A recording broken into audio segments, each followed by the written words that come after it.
Alors, on va reprendre Bezrat Hashem, ce passage très compliqué. Pourquoi c'est compliqué? Parce que d'abord, vous avez bien compris, ce personnage-là, on ne le connaît pas, on ne sait pas qui c'est, et tout d'un coup, il part sur une espèce de fulgurance, il n'y a pas d'autre mot, il part sur une espèce de fulgurance, il est complètement porté par un discours, donc ça, il faut bien sentir le mouvement qu'il y a derrière. Et donc, on est parti maintenant sur Or, et il va déployer ce fameux triptyque qui s'appelle Or Maïm Rakia. Le Harizal, il dit que c'est ça le secret pour lequel on fait Mashiv Aruach ou Morid Ageshem Ashminat Seret. Si vous voulez, je vous expliquerai dans Shar à Kavanot.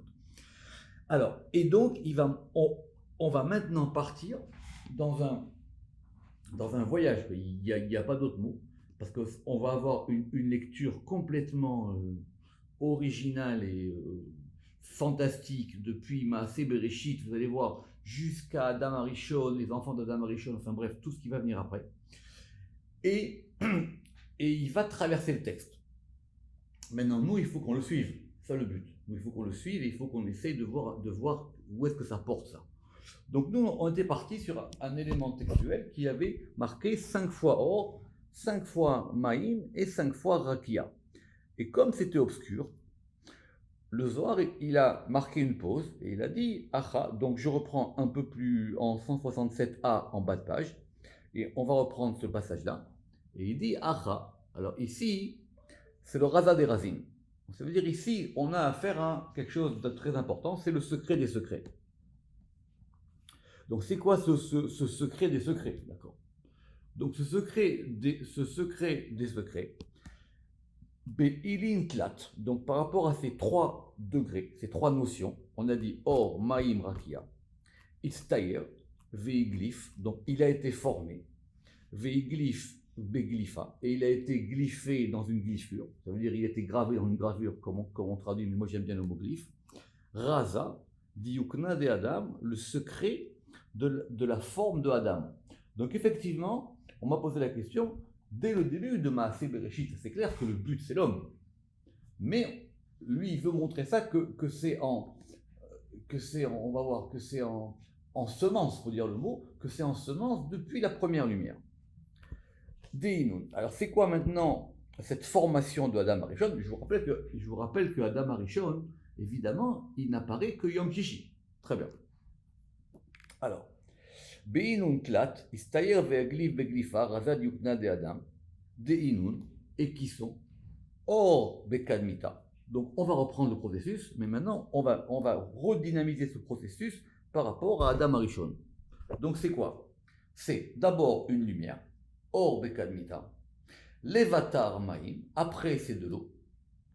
Levatar Itpashat Begavayu, et après va se déployer à l'intérieur des eaux. Ça veut dire que c'est pas parce qu'il a repris le pasouk que Vaïrakia Mavdid Betochamaim.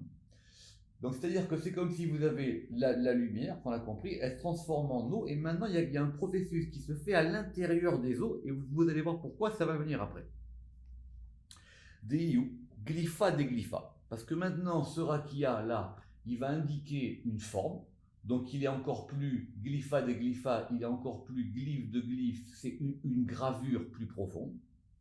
Dea. Parce que, et là maintenant, la comparaison, elle va s'appliquer de façon claire. Dea. Betoldota des barnaches. Parce que maintenant, dans l'enfantement d'un barnache, si vous avez remarqué même, on est passé de Adam à barnache. Adam, on peut dire, c'est le premier homme. Mais Barnache, c'est l'homme courant, en araméen. D'accord? Dea, betoldota des Barnache, parce que maintenant, quand on va dans l'enfantement de l'humain, on va dire, Bekadmita, au départ, Zera, Diu Or. Au départ, il y a une semence qui est lumière. Alors, j'ai dit la dernière fois, j'étais un peu vite, que il ne faut pas faire non plus de physiologie, mais on va dire que il y a quelque chose dans la lumière qui fait que c'est le but de la lumière, c'est d'enfanter. Elle est forcément, comment dire, elle est forcément fertile cette lumière. Dea, Nehiru, Dekol, Shaife, Goufa. Parce que maintenant, la lumière de tous les membres du corps, Ihu, Aouzera, c'est cette semence. Donc, je ne vais pas faire de mauvais jeu de mots, mais ici, on voit vraiment ce que c'est qu'un corps de lumière. Normalement, les membres du corps, ils doivent éclairer de cette lumière primordiale. C'est extraordinaire. C'est-à-dire comme si le corps, il avait une espèce de luminosité qui remontait à la lumière première. Ou berinkar, et c'est pour ça qu'il est or. Ou berinkar, you or. Vea ou or, et cette lumière, il crée zera. Elle s'appelle semence.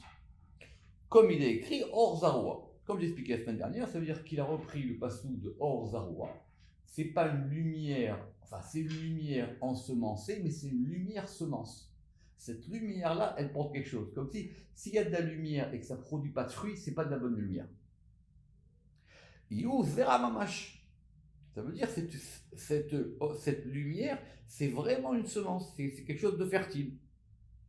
Les bâtards à Ouzera. Et maintenant, après, cette semence des Yuor qui est lumière, Itpashit, elle va se déployer, Vitavid Maïm, et elle va faire de l'eau. Et là, on est passé en haut de page 167b. Donc ici, le processus, il est clair. On a une lumière, cette lumière, elle est semence. Maintenant, cette semence-là, elle est encore à l'état lumineux, on va dire. Et maintenant, elle va passer à l'état aqueux. Et ce passage d'état à état, c'est maintenant le processus de cette fertilisation. Veitavid, donc, et Aouzera, et cette semence, des or qui est lumière, Itpashit, elle va se déployer. Veitavid maïm, et elle va faire maïm bilchutadile, et elle va faire de l'eau avec, et elle va faire de l'eau avec son humidité. Maïm bilchutadile. À glyph yatir, et maintenant ça va être encore plus gravé, c'est-à-dire, en fait, tout le monde reprendra ce processus-là de la création, c'est-à-dire que les choses, elles sont du degré le plus subtil au degré du plus en plus grossier, on va dire. C'est comme si la matière, maintenant, elle s'épaississait. Donc ça va s'épaissir, la lumière devient de l'eau, et l'eau, maintenant, va s'épaissir. Et maintenant, ce déploiement, il va se faire à l'intérieur des eaux. Peshita degoufa dechol citrine, et c'est le déploiement du corps de tous les côtés. Donc c'est clair que la métaphore embryonnaire ici, elle est claire. C'est-à-dire c'est comme un embryon. C'est un embryon qui va commencer à se former. C'est le corps. C'est le corps qui va commencer à se former. Maïm. Peshitu de Goufa les Cholfitrin, qui va destayer vers Glif, Tiyura de Digna. Et maintenant, une fois qu'a été formé et que est gravée la forme de l'image des Goufa, du corps, ça veut dire on a maintenant l'image corporelle, à Krish Aou Peshitu, ça va maintenant se solidifier encore plus. Au départ, c'était gravé, c'était des degrés d'impression, et maintenant, ça va devenir solide. Veda yu rakia betochamaim. Et c'est ça que le verset il a dit que ça s'appelle rakia. Donc c'est une forme rakia betochamaim à l'intérieur des eaux. Ça se fait à l'intérieur des eaux. Pourquoi à l'intérieur des eaux? Parce qu'on va séparer les eaux maintenant. C'est pour ça que le verset il a dit vaimavdi ben maim et maim. Il a séparé entre les eaux et les eaux. Quelles eaux? On va voir. Ulbata de akrish. Et maintenant après. Une fois que c'est encore plus solidifié, Tiv, et c'est marqué à la fin du Yom Sheni, Vaikra Elohim la Rakia Shamaim. Elohim, il a appelé le Rakia Shamaim. Alors, bonne question, ça veut dire quoi dans Maaseh Bereshit quand il y a marqué Vaikra?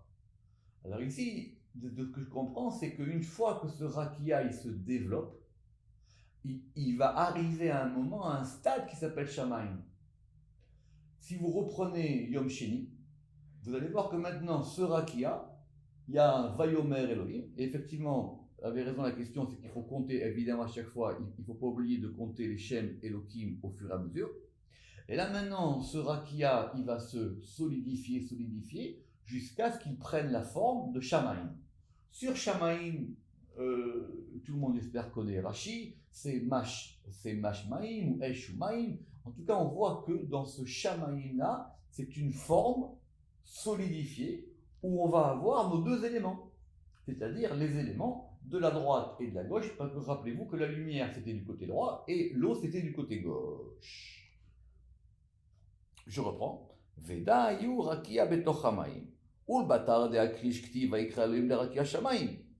Pourquoi est-ce que maintenant on l'a appelé ce rakia shamayim? De akrish shaou lichuta. Parce que maintenant, cette humidité, elle s'est solidifiée. De angid. Et alors, là c'est pas facile en araméen, mais seulement vous allez m'aider. De angid, parce qu'elle va attirer, ou elle va couler. Veishtaer ahu pesulet begoufa, et va rester maintenant un résidu. Parce qu'il va maintenant, il va maintenant s'agir de trier. On va commencer maintenant à trier. Et on va mettre les éléments à droite et à gauche. On va prendre le bon de l'autre côté. Dehavu ko inun maim, qui était dans l'eau. Pourquoi? Alors le Rambam qu'il a effectivement cette question, tout le monde cette question, on dit mais je ne comprends pas. Si c'est du zéra, le zéra maintenant il est dans l'eau, ce zéra là il est bien. Non, il faut maintenant opérer une distinction à l'intérieur du zéra. C'est ça le mavdil betoch hamaim. Et on va séparer le bon du mauvais. On va maintenant séparer les eaux. Kivan d'avrir goufa. Et c'est ça maintenant, et c'est marqué en toutes mots, en toutes lettres, c'est pour ça que maintenant on va faire un birour. Donc la Melacha Borer, j'espère que tout le monde connaît, il y a des discussions très intéressantes dans la Gemara Shabbat là-bas sur c'est quoi Borer, Ochem et Torapsol, etc. Est-ce que Borer c'est enlever le bien du mal ou est-ce que c'est enlever le mal du bien? En tout cas, on sépare. D'ailleurs, c'est pour ça que Borer Shabbat c'est interdit. Parce que le Borer, ça fait partie vraiment du processus même de la création, à savoir distinguer entre le bien et le mal. À savoir distinguer entre ce qui est bon et ce qui n'est pas bon. Qui van de avrir goufa. Et maintenant, on va former ce corps, et une fois que ce corps-là, on l'a trié, veanke ben kiyui, et que maintenant, on l'a nettoyé. Le processus de la création, c'est un processus qui va marcher par strates, et dans ce processus, il va falloir au fur et à mesure qu'on enlève des choses. C'est pas que la création, elle n'est pas parfaite. Mais dans le processus, on va enlever des choses. Comme si vous voulez, je ne sais pas moi, quand un enfant est né, alors il faut qu'on le lave. Ou il faut qu'on enlève des membranes. Je ne sais pas, trouvez la métaphore que vous voulez. Et on va enlever ça. Alors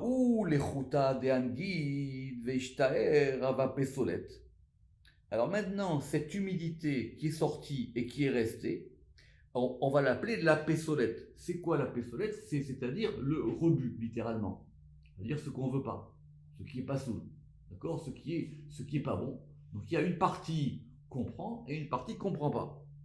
Des cas itavid, et de quel c'était fait? Go itucha. Justement, comment vous traduisez go itucha? Veinun ma'im araim, et ça forme les mauvaises eaux. Ma'im araim akurim, les eaux troubles, les mauvaises eaux. Donc on doit séparer le bien du mal. Et donc on a des bonnes eaux. Hitour, c'est raffiné. Comme ça tu dis? Hitour, c'est comme dans Tanakh. Hitour. Oui, mais là c'est avec un hé. Oui, non, pardon, dans le Tanakh aussi. Hitour, c'est raffiné. D'accord, Ravakou Baro. D'accord. Donc c'est comme les acher. D'accord, très bien. Donc je reprends. Des cas itavid go itucha. Donc maintenant, dans ce processus-là de raffinement, puisqu'on va raffiner les choses, on va avoir inun maïm araim akurim. On va avoir ces eaux-là qui sont les mauvaises eaux et les eaux troubles. Ou mineun itavad pesolet. Et à partir de ces eaux-là, on va faire les choses qu'on va mettre au rebut. Or, qu'est-ce que... Allô, oui. Michael? Oui. Excusez-moi, j'ai du mal à... Donc, ici, le mot tour, ça veut dire tout simplement le fait de faire fondre ou de faire en sorte que ce soit liquide, liquéfié.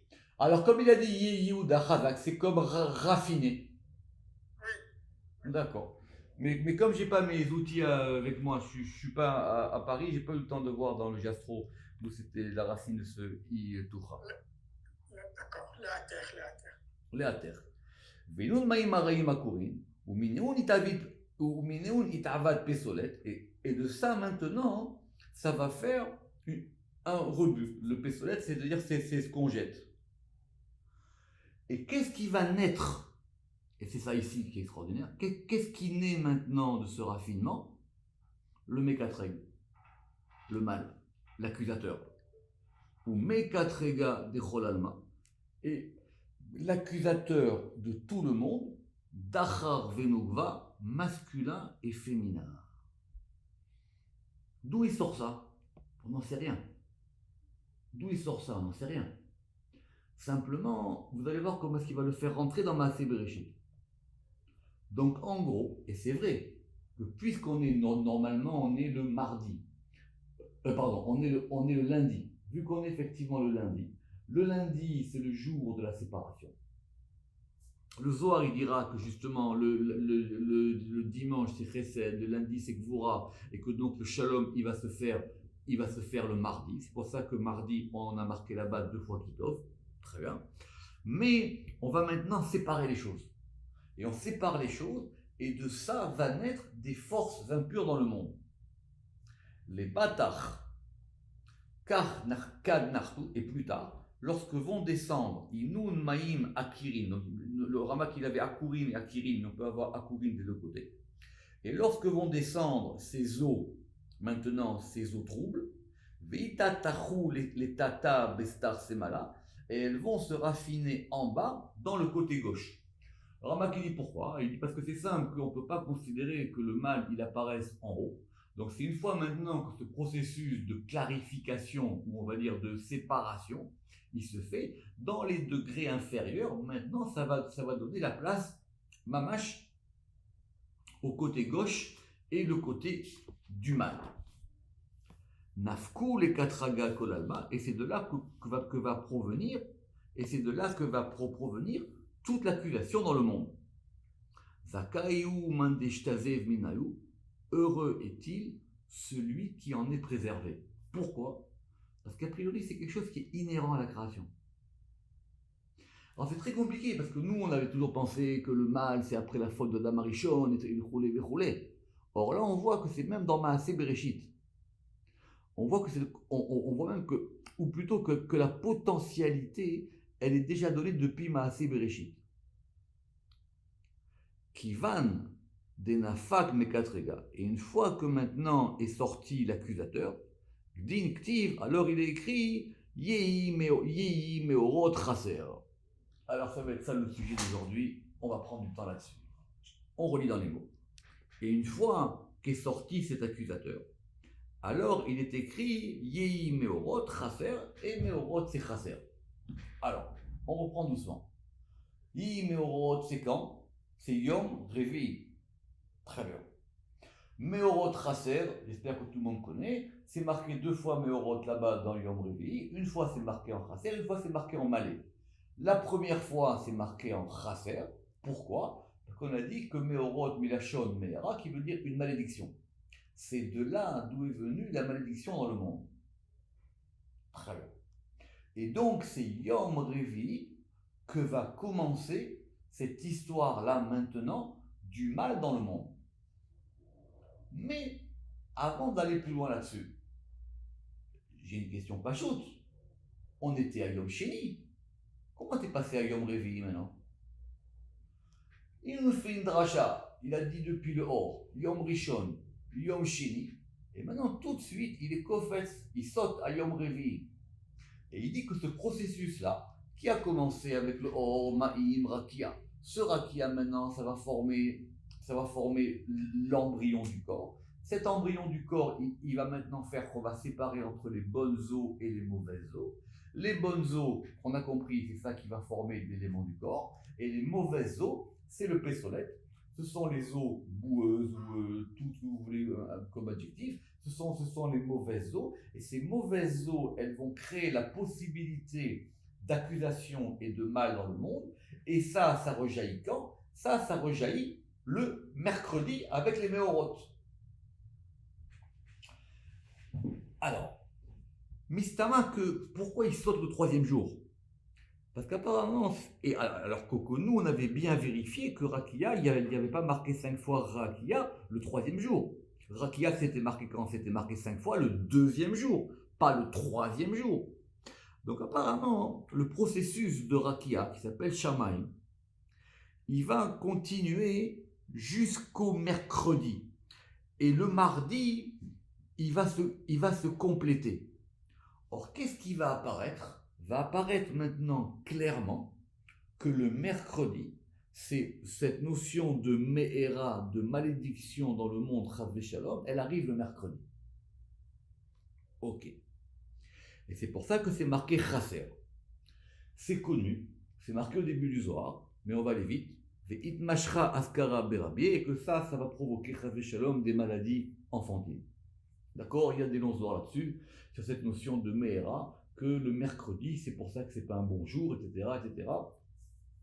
Il faut faire attention à ce jour-là, parce que ça va provoquer des choses, et ici, il ne le dit pas, mais le Zohar le ramène, donc c'est ce jour-là que maintenant, il va commencer, sa mère même et sa copine à faire des bêtises. Mais la difficulté textuelle, c'est qu'en même temps, cette histoire des Méorotes, c'est quoi? C'est l'histoire du Kitrou. C'est l'histoire que il y avait la lune et le soleil. Au départ, ils étaient grands et après, il y en a un qui est devenu petit. Et tout ça, c'est un grand sujet qui s'appelle la notion de Miout Ayarea, que je vais résumer rapidement, mais il y a une porte entière dans le Pardès qui parle de ça. En gros, il va se passer que, normalement, la lune et le soleil, pour aller d'après le Midrash, ils auraient dû être comme un roi et une reine, face à face, de même hauteur et au même niveau. Le Midrash raconte, la Gemara ramène qu'ils ont dit mes deux rois peuvent pas avoir la même couronne, que la lune elle a accusé et que ça a abouti à cette fameuse sentence qu'elle a dit il vaut mieux être à la tête des renards qu'à la queue des lions. D'accord? Donc toi, tu veux être à la tête d'en bas plutôt que d'être à la queue d'en haut. Donc maintenant, toi, tu vas descendre en bas et ça va faire que maintenant la Lune et le Soleil seront 2 degrés différents et l'un dépend de l'autre et l'un reçoit de l'autre. C'est tout un grand sujet. C'est expliqué, il y a au moins, 50 pages dans le Pardès pour expliquer cette notion de Miout Ayareach. Mais, le Rama qui pose une question, il dit, mais si c'est comme ça, qu'on situe à Yom Revi cette notion de l'apparition du mal dans le monde, alors qu'est-ce qui se passe le vendredi, au moment de la faute? Qu'est-ce qui se passe le vendredi au moment de la faute? Alors donc quoi maintenant, cette notion de la faute de Adam et Chava, le vendredi après-midi, est-ce qu'elle a été déjà prédéterminée depuis Yom Revi? Le Rama qui dit là-bas, certains l'ont envisagé, il ne dit pas le nom, mais il dit, moi, je ne peux pas l'entendre. Pourquoi? Parce que c'est 2 choses différentes. Le Harizal, il a tout un passage qui s'appelle Shar Miyut Ayareach, et il explique que toute l'histoire de l'humanité, elle provient de là. Depuis la création jusqu'à la fin des temps, et il développe ça de façon claire. Ça veut dire qu'il s'est joué quelque chose dans, c'est pas dans le mal, mais dans la potentialité du mal. Alors, on relit.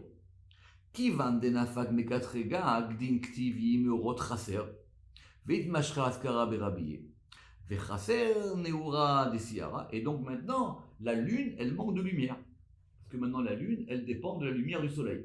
D'accord, c'est expliqué de nombreuses fois dans le Zohar que l'un il prend de l'autre, c'est pour ça qu'un il est masculin, l'autre il est féminin, et une elle est en bas, et la lune elle est en haut, et des fois elle est en bas, et elle monte, et un cycle de 28 jours, et il faut refaire tout ça, Shar Miyut Ayareach. Mais, Ulvata, et après, Ve'ayu les Meorot.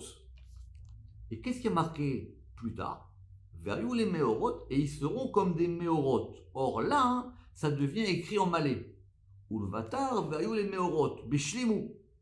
Tarvayu Kechada. Et donc maintenant, ils redeviennent les deux en complétude.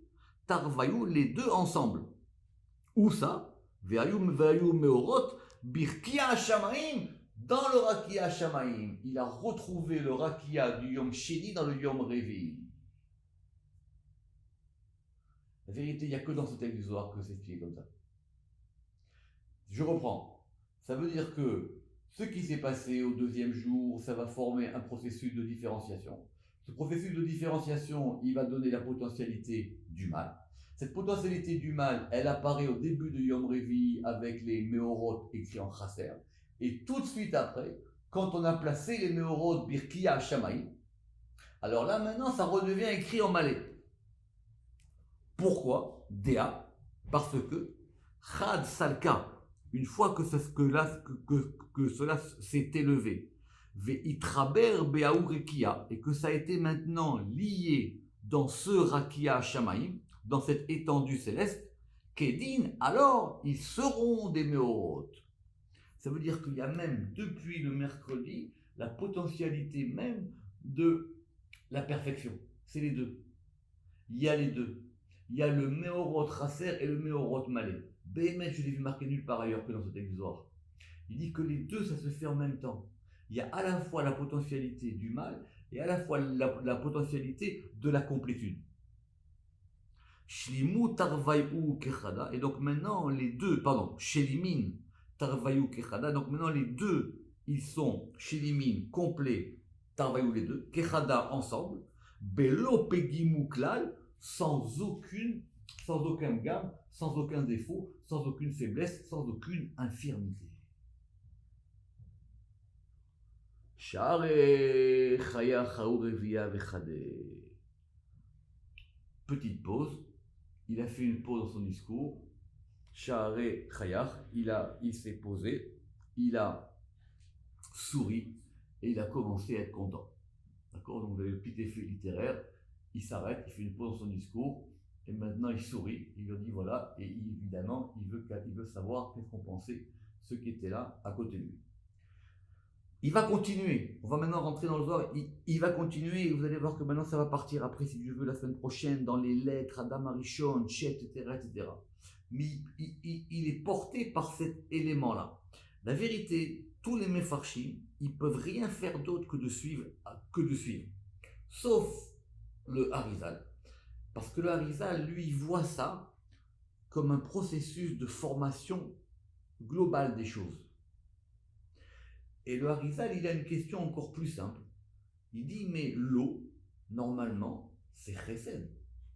Pourquoi est-ce qu'ici, maintenant, l'eau, elle est devenue Gvura? Parce qu'il dit, il faut une force pour faire sortir de l'eau. Et il a dit, c'est la raison. Et il lui dit son explication. C'est la raison pour laquelle, à Shmini Atzeret, une fois qu'on a fait tout le processus des fêtes, à Shmini Atzeret, on va dire, Mashiva Ruach Morid Geshem. Tu fais souffler le vent et tu fais descendre la pluie. Or, cette beracha, elle est dans la deuxième bracha de la Hamida. Dans la bracha de la Hamida, la première, c'est Magen Avraham. Et la deuxième, c'est quoi? C'est Mechaya Metim. Parce que tout ce qui est marqué dans la deuxième bracha, c'est du côté des choses, du côté de la Gvura. Ata Gibor, Mechayim Metim, Rav Yoshia, etc.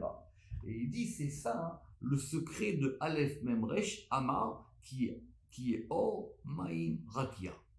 On va reprendre doucement, si Dieu veut, Bezrat Hashem la semaine prochaine. Baruch Adonai Le'olam. Amen ve Amen. Chazak, Chazak Ovaru, Chazak.